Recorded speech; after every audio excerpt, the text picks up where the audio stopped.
Duta Besar Iran untuk Indonesia, Muhammad Bourjerdi kepada Kompas TV berbicara soal tekanan Donald Trump yang meminta Iran menyerah pada Israel.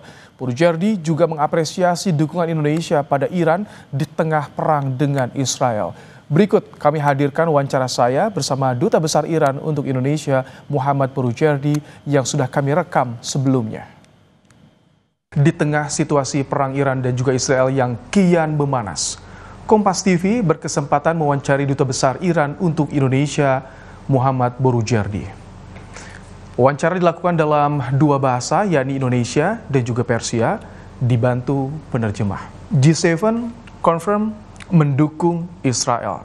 Presiden Amerika Serikat Donald Trump juga bilang Iran sebaiknya menyerah tanpa syarat atas Israel. Bagaimana negara Anda menanggapi berbagai tekanan ini? متاسفانه برخوردهای گروه 7 در گذشته و همواره نه بر اساس انصاف و عدل بوده و نه بر اساس قوانین بین المللی و نه بر اساس منطق، بلکه بر اساس یک سری منافع سیاسی آمریکا به صورت پیروی محض از آمریکا تصمیم گرفتن و بیانیه منتشر کردن.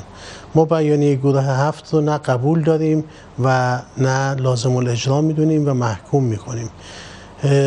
هر وقت گروه 7 تونست مستقلاً و بدون دخالت آمریکا و نفوذ آمریکا بر اساس اصول و قواعد بین المللی یا اصول و قواعد اخلاقی یا اصول و قواعد انسانی تصمیم بگیره و یک بیانیه به نفع مردم فلسطین بده، تأکید میکنم نمیگم ایران، به نفع مردم مظلوم غزه بده که بگه اینها اونجا دارن از گرسنگی میمیرند و به نفع اونها بیانیه بدهیم، اون وقت ما میتونیم باور کنیم که بیانیه های اینها سیاسی نیست و اخلاقی است. این راجع به گروه 7 که واقعا افکار عمومی مردم خودشون رو هم اقناع نمیکنه، چه برسه به این که بخواد افکار عمومی مردم دنیا رو اقناع بکنه.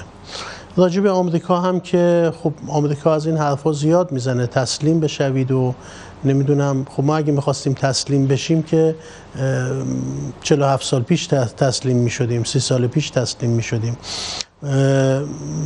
به جای اینکه بیان عامل جنگ و فتنه رو از بین ببرن، میان به کسی که مظلوم واقع شده میگن تسلیم شو. یعنی اول اسرائیل ایران رو میزنه، بعد همه از ایران میخوان که خویشتنداری کنه. این نقض غرض عقلانی نیست. اگر شما میخواید در منطقه جنگ نباشه و صلح باشه و ثبات باشه، نگاه کنید ببینید عامل جنگ های منطقه کی بوده، از او بخواید که دیگه خویشتنداری کنه و حمله نکنه.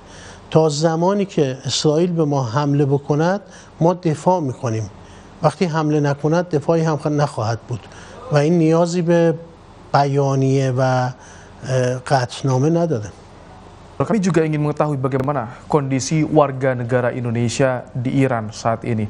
Apakah saat ini sudah urgent untuk mereka segera dievakuasi atau pemerintah Iran masih bisa melindungi WNI kita yang berada di Iran? Angkanya kalau tidak salah 380. Mohon dikonfirmasi.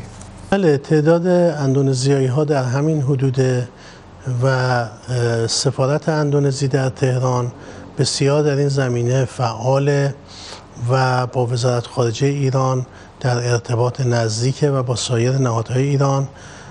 دولت ایران اعلام آمادگی کرده که در صورت نیاز برای کمک به اتباع اندونزی و حتی تخلیه اونها به سفارت کمک بکنه. در حال حاضر به صورت داوطلبانه از اونها خواسته سفارت اندونزی در تهران که اگر میخوان خارج بشن از ایران اعلام بکنن، ولی شرایط ایران به اون شدت که بسیار بحرانی باشه هنوز نیست و لذا به صورت داوطلبانه بهشون گفته اگه میخوان خارج بشن. سطح هشدار رو هم وزارت خارجه اندونزی از دیروز به سطح هشدار 1 بالا برده و لذا این همکاری بین ایران و اندونزی و سفارت اندونزی در تهران در حال انجامه که انشالله تمامی اتباع اندونزی در اونجا در سلامت باشن و در صورت ضرورت به سلامت به خونشون برگردن. Terakhir, Presiden Pezeshkian mengundang Presiden Prabowo Subianto untuk kunjungan ke Iran. Sebagai negara sahabat, apa yang Iran harapkan pada Indonesia? Sikap seperti apa yang harus diberikan, ditunjukkan oleh Indonesia? اما راجع به توقع از اندونزی از اولین ساعات جنگ با صدور بیانیه توسط وزارت خارجه و پیام‌های بسیار زیاد توسط نهادهای اجتماعی، سیاسی، دانشگاهی، مذهبی، سازمان‌های اسلامی بزرگ و ارسال تاج گل به سفارت من و ارسال پیام‌های دیگه حمایت خودشون رو از ایران اعلام کردند و این عمل غیرقانونی و جنایتکارانه رژیم صهیونیستی رو محکوم کردند. میگم غیرقانونی چون بر اساس منشور ملل متحد این حرکتی غیرقانونی است و میگم جنایتکارانه چون داره علیه خانواده ها، زنها، کودکان و مردان غیر نظامی اتفاق میفته. البته علیرغم تمام مواضع مثبتی که از اندونزی دیدیم، اما فکر میکنیم که اندونزی کمک بیشتری به جمهوری اسلامی ایران میتونه بکنه تا این آتشی که حتی روی اقتصاد اندونزی هم تأثیر منفی گذاشته زودتر خاموش بشه.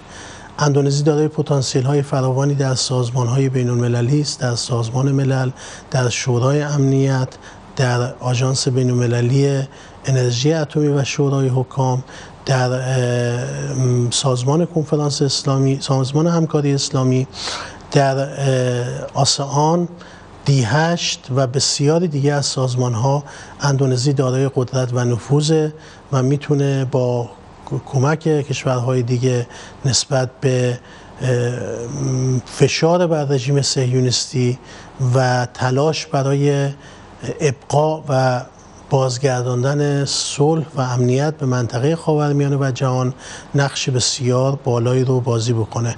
به هر حال ما ممنون دولت و ملت اندونزی هستیم و امیدواریم که از ظرفیت‌های بیشتری از اندونزی رو شاهد باشیم.